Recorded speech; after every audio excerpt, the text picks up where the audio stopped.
Kema hat sunung pathin ka ngai lut ka chate building in kalal to na dal hain ka ngai lut chate building in kema ka hung tai na ka naw na liso naw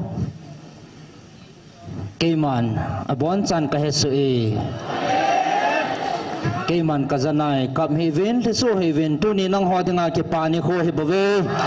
hingjing hat sunung pathin kema thupi banga chona nit ho dinga ngai lu jing hat sunung na pathino kema ka hi katupi banga lichlai mona katupi banga ni na chon ho dinga tunia na hilun na ho le na kan ho hi na ho dinga ke pana ni khozo hi na lisu na ho vin kema ke pana so do tai kema thupi banga na chon wa kema thupi na ji ji vin na ni ji vin ka ke pana na so do ta vin na ke pana di zo so do ding hi na pau kema ti gut na zo hi tai eji chun tu kal na chung wa him na thal pana gal bol ding in koi ma cha ti gung tapon ti isanga chu nom namun zo siwa na han san na wa keman ka pi ding na hi ve aji se kema kitip na sa hi katupi banga na chon wa na ni ting le na gal mi teu jong na su wa ka pan sa ding hi keman ka na sei sa hi bove aji chun tu nang ho sumang ding le gal do ding in koi ma sa ke pan tapon din nang ho sei hu ding le nang ho langa pang ding hong ki chu tho za ding hi ta bove aji chunam tin vai pi hi za la keiman lagawa ka o ka vila ka kam chang ta ka hu pina o za nam dang koi ma ampoi nang ho nam mi te bo na hi ve kami Israel ten ka o za povin keima dan tu pi chona chon hi bo ve ja chu ka o za ka dei han ka cha te nang ho hi itinga ya ka ngai lun hitam na hawang keima hingjing hat sumnung na pathenu o za nam mi te na hi ta jevin ke pawin aji chu sim tila panin hitabanga ka kamchang ta lagawa ka vila ka oza koi macha nam aum kanai poi aji chi tabang hi jong ke tapun tin keman sim tila kuna kanagon sa nang ho nam mi te kana building hi kanagon to sa tunya he na hin zot pa mai mai o he bove tunya panin keman nang ho hin na thu pha ke pa na thu pha bovin na ho pi ta vin ka ting na chung wa na lung jin na diu le he su na ding in keman khut ngam tapung ka te nang ho alo chal khat lani zalin keman na nam pi chung wa kalunghan na jong so tapungi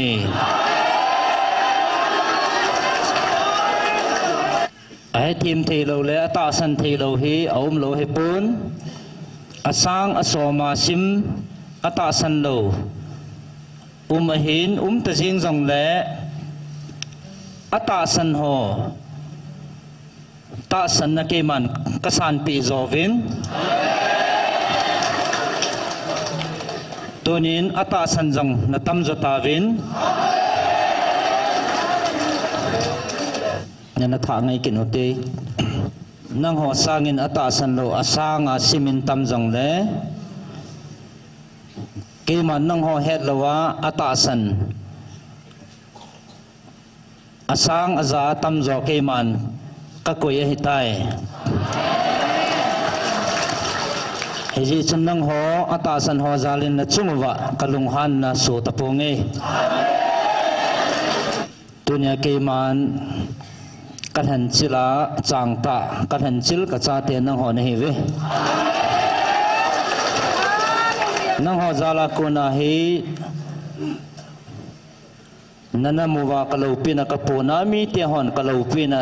ahin mo ding hi cây man hitia kavil sunguhin chitin nam tin la kalopi na phong nai pong kating akhang hong chin tin chuphat le chitin nam tinin kami Israel te kanapui banga nang ho nammi te kavil ne le kapui na hi kalopi na ahin muwa chitin nam tinin nahin ot sa deu he bove aji chu keman kahung vel na lopi ta hi hin ha chi no le eng sia na sumang ding ozong ki gu thei din mo na hi ja keman ka su lat nai lo zo hi ahin na hon na ta san na wa kunin kema nei sulung thei ta vin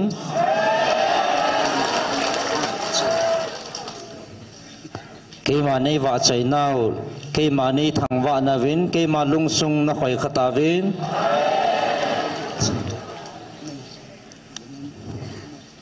nanam piu atuma ka ko banga ata san ho chunga atuma kema phat theina ka kitip na banga thung ding hi nanam pumpi wa ka kitip na hi nanam pumpi vin hi chi phat theina hi na chan bom deu hi nai a hin la ata san ho chunga ka kitip na wang na tu na cha teo khang som ge ka phat theina na zui deu hi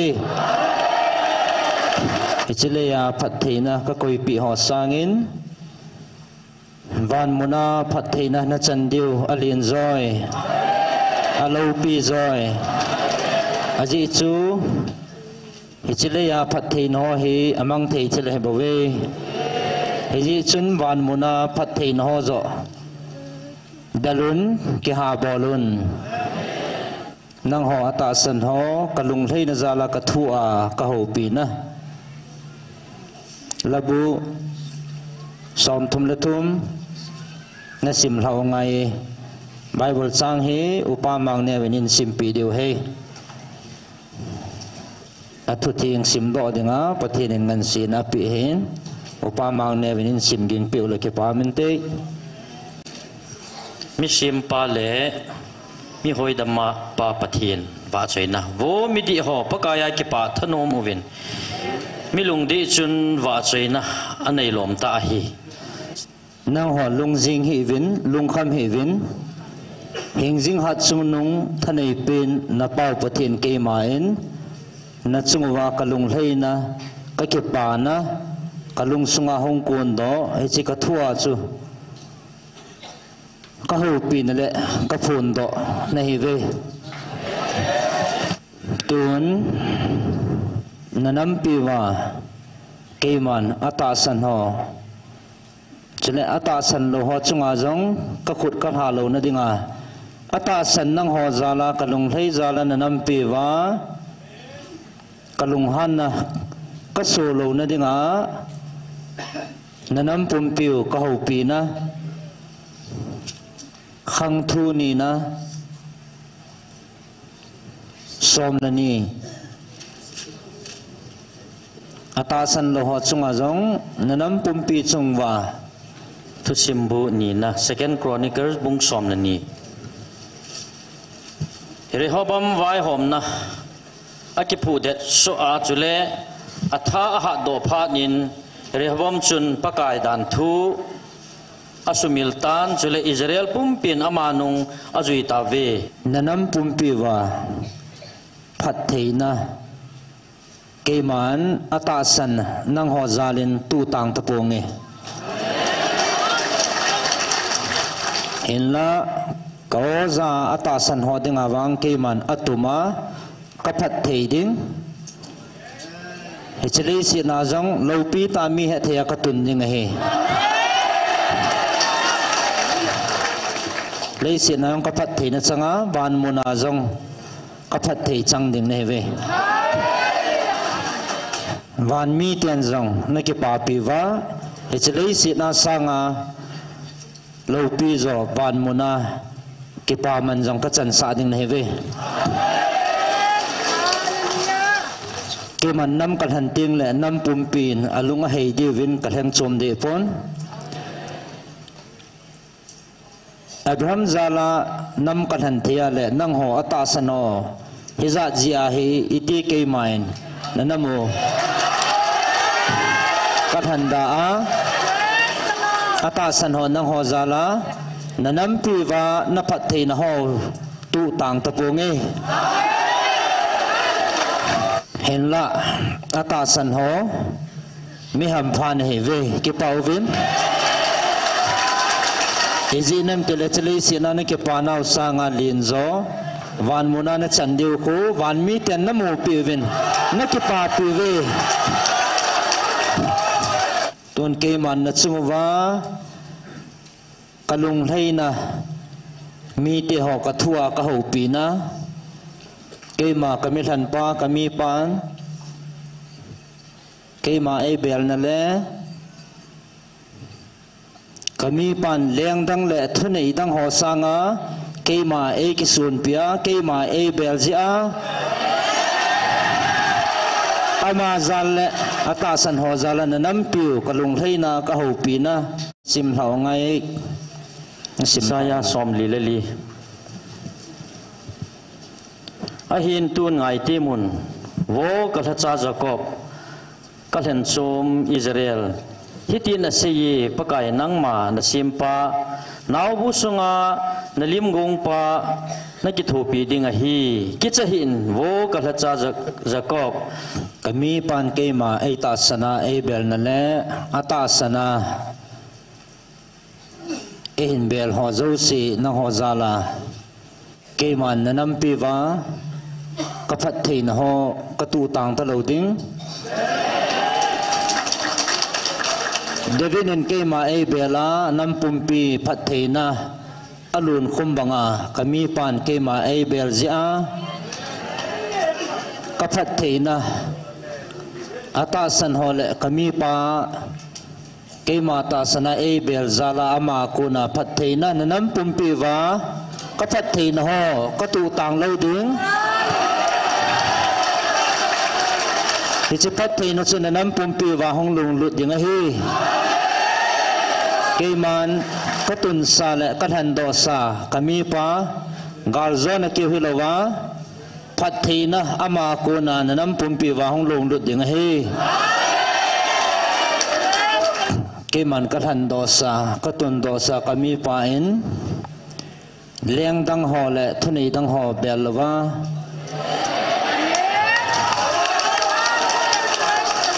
ke ma e ta sana ke ma a kingama ke ma e belzia kami pa le nang ho ata san ho zala ka phat theina nanam pi sungwa ka phat theina hung long lut ding hi nang ho ata san ho dinga Rome gate na sim hlau ngai Rome bung gate hiti hi ji chun tun wang Krista to hing khom ho din thi mona tapoi zena miti le Krista Jesu to e hin khom sau lagawa hinna dan thun chon set le thina dan thua ko na e hla do hi tai ta sa pe hat mo zia dan thun abol zo lo chu pathinin chon set su mang na din chon set pu ta sa phe lim bang pun achapa a hin solin ta sa phe chun a chon set a them mo sa in ta sa phe dei bang hilovin lagawa chon e ho chunga dan thu dei kho adi lo adi chu bulit na dingin abol tai kangai lut ka chate lagawa na ki phu da thewa na ki phu cha the na dewa ke man ka ho pi naw ka thua ka ho pi naw ai bawe luk ko nasim hlau ngai bungko somlani ki solona jesun somlani chu a ko khomin thil ho no do na ding thu nei na le hi ve chom chom bol dam na thei tha da pi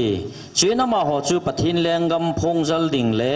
adam mo bol dam din sol tai azawa lampi dunga din thil imacha tengol hi hen sakhau hi le changla le sumjing jong ki ken dawin sanghol jong thoni a dawin itabang in hi jong le nalu na wa chun pansawin chwa ko nin ki pat do ki win na hun sa lo ho wang chu khusung na da ha tingu le gi sal het sa nan na keng phang wa leivui thing ha den tawin ati katupi banga chona katusa banga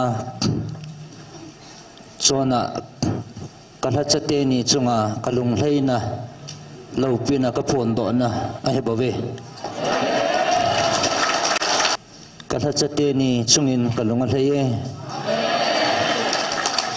katupi bangin nana tonghanin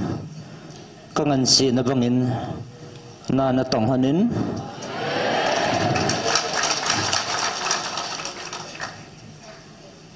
na subul hin hantan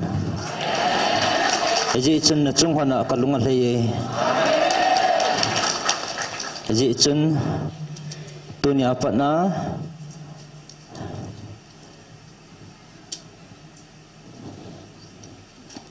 na phalpi hanchu ka phalpi ding na phatsa hanchu ka phatsa pi ding na phatsa han lo chu ka phatsa pi lo ding kangan si na banga katupi banga na chon han jin kalachate ni chunga kalunga hleye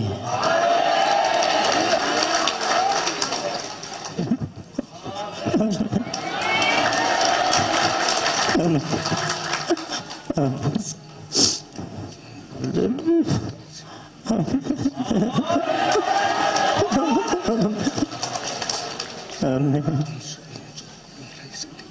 Amen. Kecip apa? Nak sungai kalungan saya.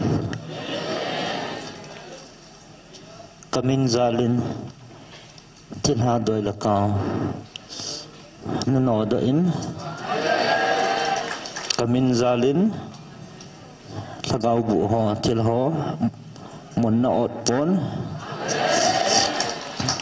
Kangan si na bang natomin lagaw mang tampi na hudotan natsunga kalungan sayin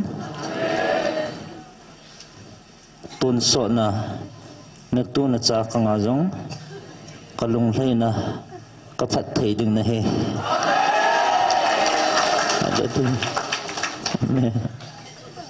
tunya kay man nang ni kalhando he nang onam mite ding bau ay pun nam dang tian jang nang ni kona dam na chang tampi amtan kalhan han he nang ni nang ho nam bau helovin nam pumpi nang nya kona kalopina amu theina dinga na ho nambo adinga kalhan na han poi na chung hona kalungal hayin kalunglay na latsa na han nai evangelist no hilangam ham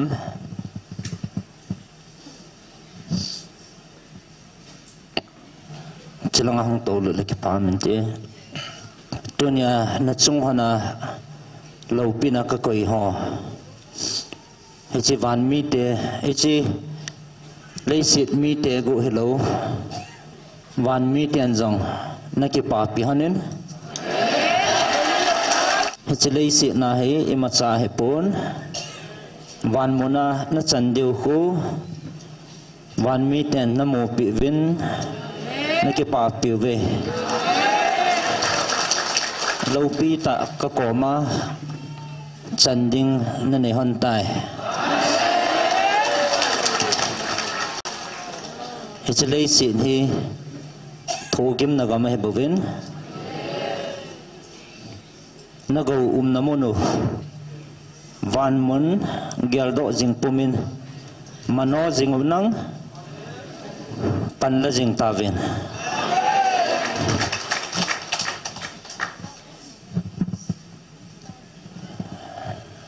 ima o zanoma hong ho zo si ngai javin tun na khumu na mit sing vin nang lungil tain ngai javin van mi ten ke ma wa chai la o asau lungmit singin lunggilin ngai zuvin na khumu na mit sing vinang na lungmit vin ve vinang ngai zuvin lagavin itslai mu na ho kiu katipun mun chom choma uma ta sana ngaya hin bi ho zo sin jong nom na mun chiwa na khumu na mit singin lunggilin lagaw midin ngai zuvin ke ma va chaina la o kisa ko van mi ten ngai zuvin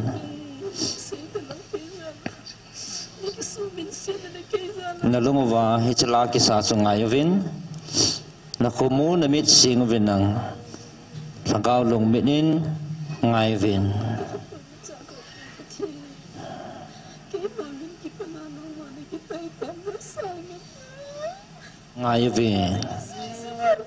ngai vin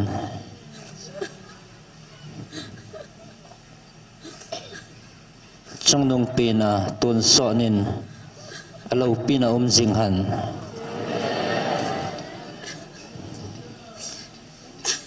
alal tàu na ating tuần sọ nên thiền dinh ta hẳn alal tàu na vai hòm na munda là ngày lâu van mi tiền dòng til sim zo sin jong azave awa chayve lana save asave hat chonong patin laltona sang pinato amiten wa chayvin aton sonin alaltona aput danin alal to na hi aton so na ating hi jing ding hi wan chung no ma hlat saten la save na hon jong savin na sao ngai wan chung no ma hlat saten la save wan mi ten save na hon jong savin music hin suto vo lalam kai hon in lam kai pe vinang pathian va chai na la longgel ten van mi ten jong pathian va chai la save van mun no ma hlat saten la save takai va chai la saute hallelujah e bon chan na ding ote ding thei chan khun hlat saten la sa oh imi na sing otin kumu na mit na singoting pagaw lung mina lunggila patin gel pumin van miten zong patin va sai la save ihon zong patin va sai la saute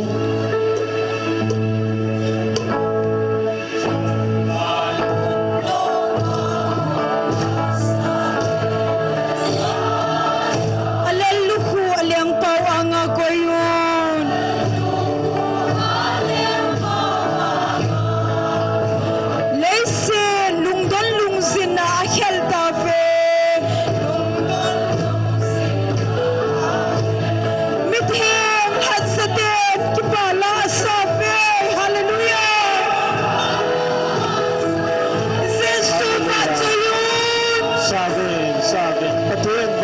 sabe malaya Maria Kristo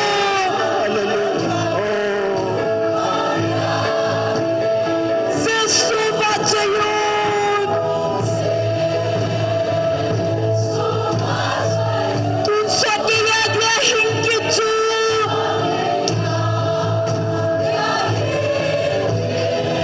ngayon na lang kitang tatso kimtang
Kema zadanin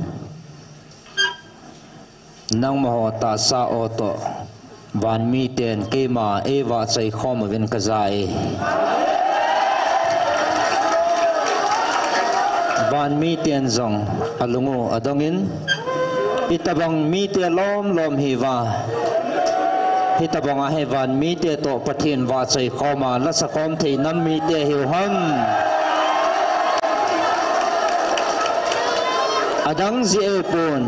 patinin angai luna adai han nammi te ahi zalo he van mi te to van tiu zenel ho to ke ma nei wa chai khomo hin mi ham pha chunung nei ve ke ma nei wa chai khom kiu hilowa tun sona ke man khan lawa kachi bom sa ding nei ve ni ko hi athing kiti ding hi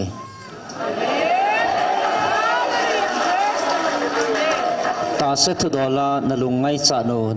wa na hong kun pi ho zo siu tu nen ke man ta se thu dolen khat cha don but pongi aji che tu ni hi van mi te to ke ma nei wa chai khom niu ni kho hin van mi te to na thu simu ki sei khom ni hi van thu sim to lei thu sim ka hal tha lo ding hi na thu simu gabrielin van thu sima ji lut dinga aji lut na ni khu zong hi aji chen nam pi wa dinga ki pa na ni khu chu tu ni na hong long tai van thu sim le lei thu sima zong ani ki ji lut khalo tunin aum khalo van mi te to ke ma nei wa chai khom nau ni khu thu sim khalo thu sim ki ji lut khalo tuni ni khwa ki ji lut hi ni khu thieng hen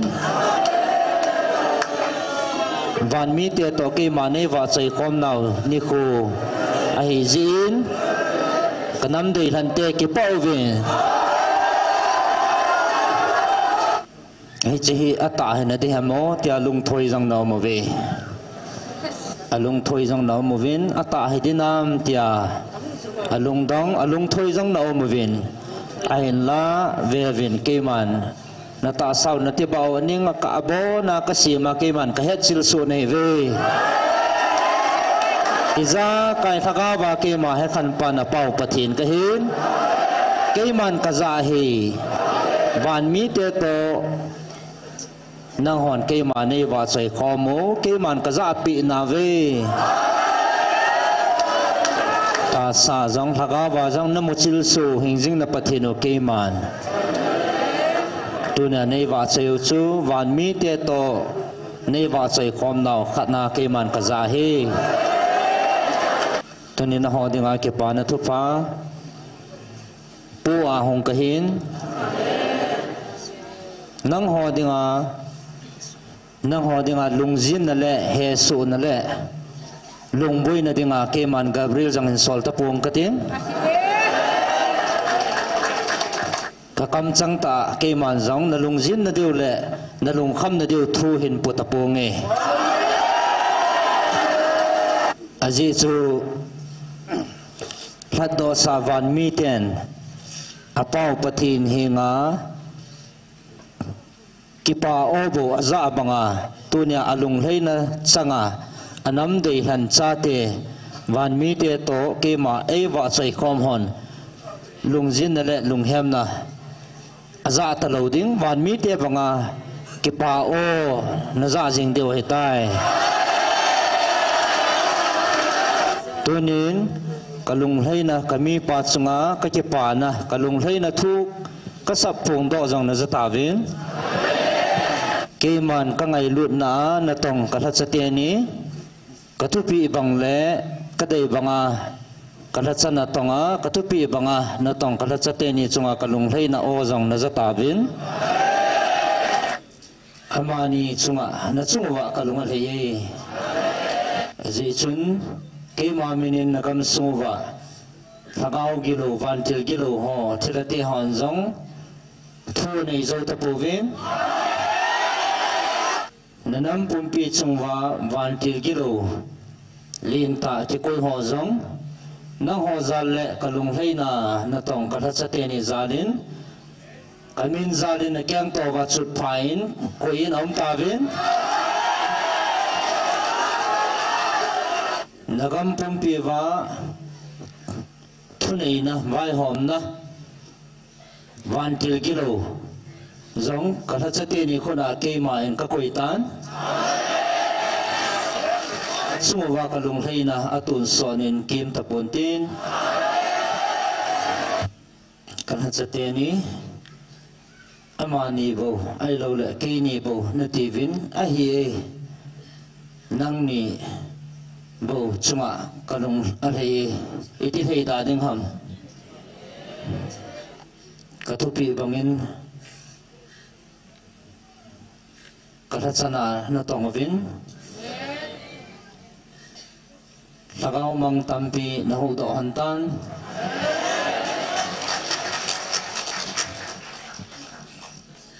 heji chun na chung hana kalung alayin van mi tian zong na ki papi hanin kimutu kal nga lalin van muna na chandiw ku an ki papi jingve heji chun tunihin pha na sahan chunga pha ka sa ding na lung thei na han mi chunga ka lung thei ding na ke pa pi han chunga ka ke pa ding hi ka lung thei na ka than do ka thacha tenin van muna na chandiu gel do jing pumin malam no jing vinang aji chu hi chlei sin hi nang ni dinga ka han pun van mun zo ka han pi ne han bu ve dunia kalung thei na ka tha chate ni chunga het tu sana thu dol hi ata san na ho zo si chunga zong ka su lat mo ne hi sawham na ho zo si yong hi mệt bu thêm su thiền pi dinga ke man ka than do bom ka cha te ne ve ke man ka than do kami pa le nang ho ata san ho zo si chunga kalungal hein nang ho zalin vantil kan sol pi ve o hata chiku o ko nazalo ham o hata chiku o ko nazalo ham khulhang samin hichu koi dang helovin kavan til hola thanei pin amin chu michael hi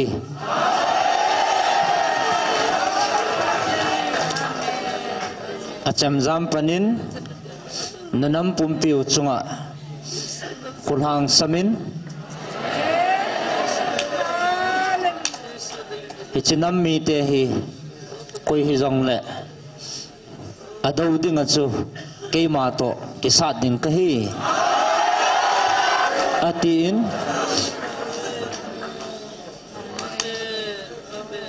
acham jam nang hoa dingin aput dat ta na hi hichi thanei na hi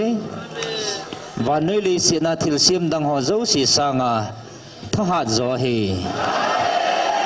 aji chake man kana se hitan kana tun do sa kami pan deng dang le thahat le chu nung dang bel pon ke ma hingjing ha chu nung pathin ei belin ei tu chain ke mana ban tha na a khut jit lama gal zona ka koi pitan ichunang ho ata san hon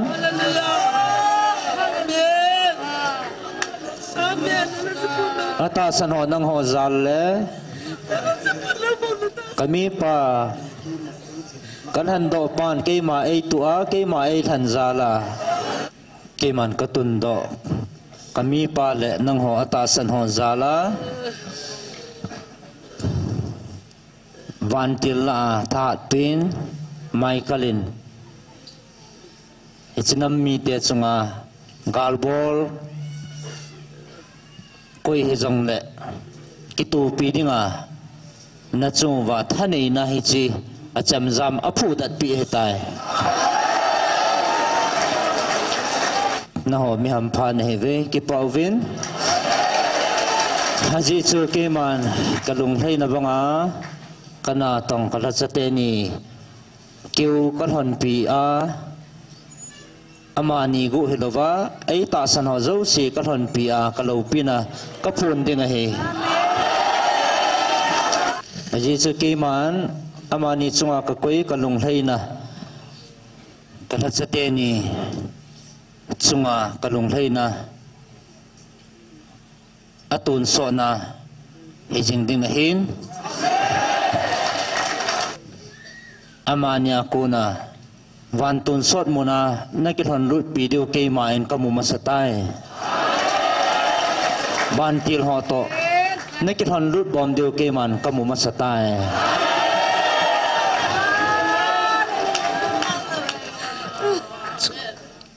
kalhatsatenin namasat pivin nohon anung nazuivin van muna nakizilu nun keman kamu masatai satenin van muna naron rut pitave tunihi Gabrielin namino azilu na ni khozang he namino van muna van mina kizilu na ni khozang he ni ko thi nga hi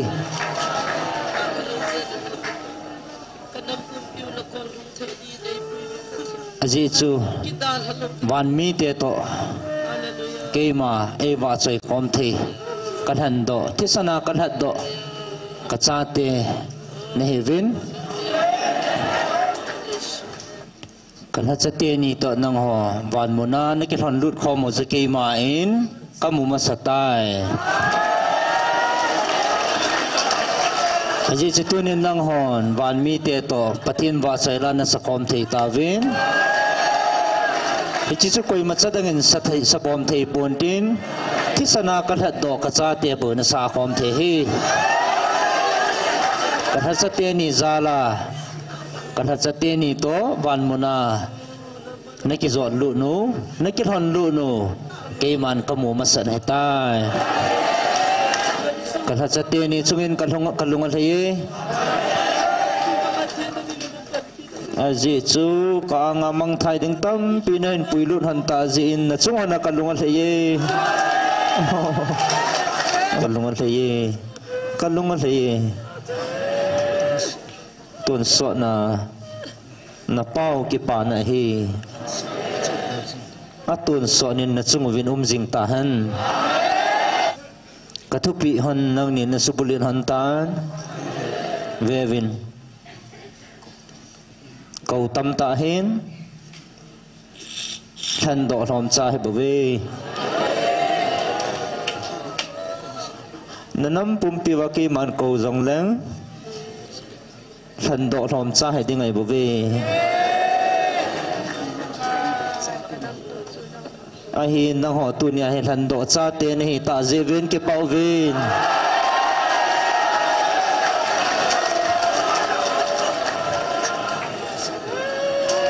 ke man ka se hi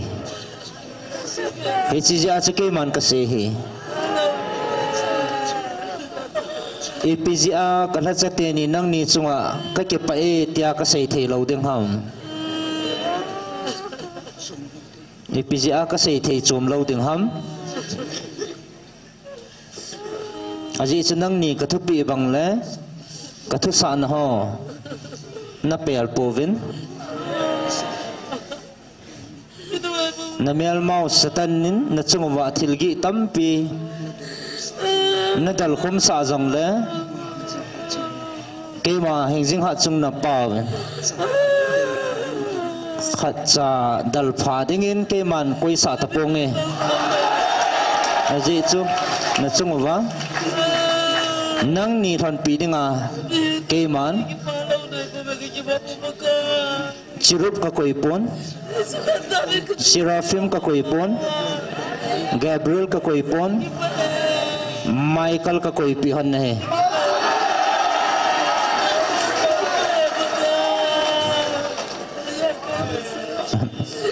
Kichinam mi te hi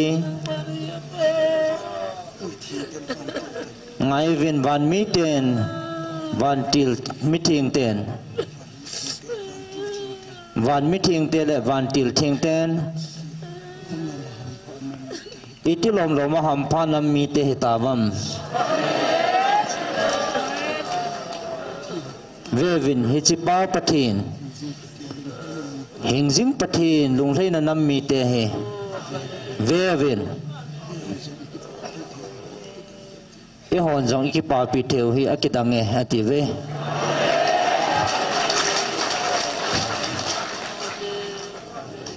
mi ham phan he ve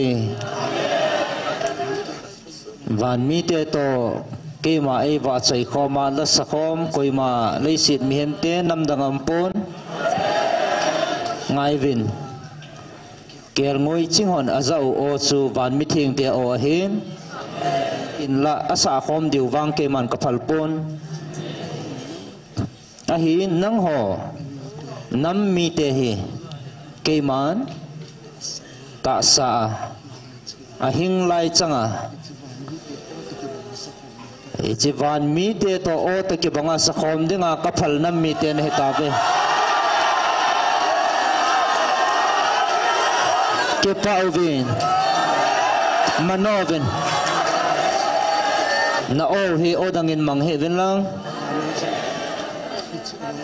van mo na jong hi chu o hi ginga hi le chli si na jong hi chu o hi na thun sa wa na chan sa diu hi ve vin ke man nama kalhan do kami Israel te chunga jong hi tabang lo pina ka koi pon kami te tia kalhan do hin kami te hi na wa gan the he su na tampi atho jong amin a hin na ho wang mi ham phan hi ve nang ho wang ngai lut na on le van til te le van mi te o to ke ma ba chai khom thei nam mi te ni ta ve ke pau vin he bang til lo pi hi nam dang chunga ke man ka koi pon kami Israel kanam dei hlan te chunga bon ka koi lo le nam dang chunga iti ka koi ding ham ahin hi chi khial lama ngai lut na ka hlan do kanam dei hlan kami te iti ngaya ka ngai lut nei ta vam Itsu hingjing ha chung na pathinu ke ma ngai lut na zala kun bo hi nang ho ke pauvin athisa ta banga hi jita sa ka za thei dinga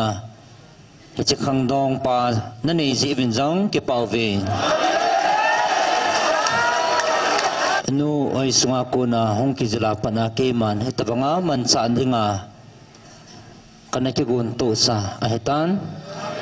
asian atoya ko na keman kanikil han pi ahetan ichita sa le thagau jong he keman kangai lun thagau hi keman kangai tai thagau hi keman kangai tai kanikil han pi sa hin anyo atuya pana keman kanikilhan pisahin keman kangai tai keman kangai tan ahin la nanam piu ta sa thagawa nakitundo masang siwa keman achunga kakoi thil hi lado pung kating hichi thil achunga kun kala do ni ku hi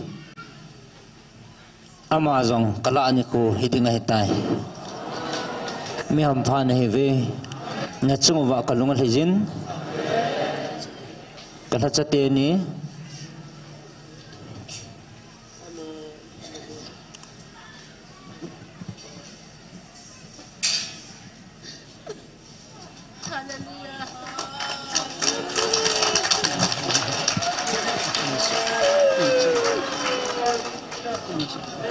Kala chate ni na chungwa ka ke pa na le kalung hleina atun son in jing ta hen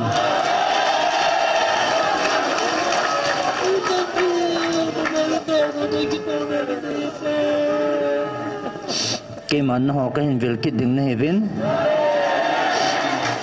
heto sadin Gabriel ke man in sol kit nange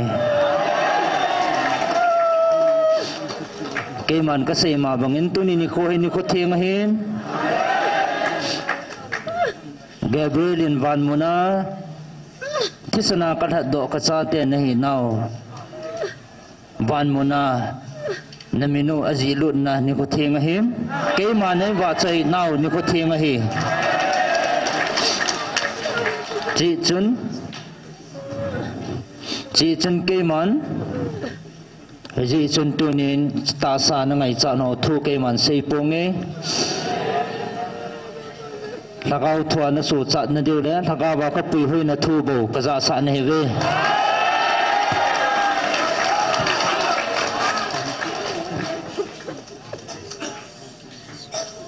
Gabriel ke man hin sol kit nange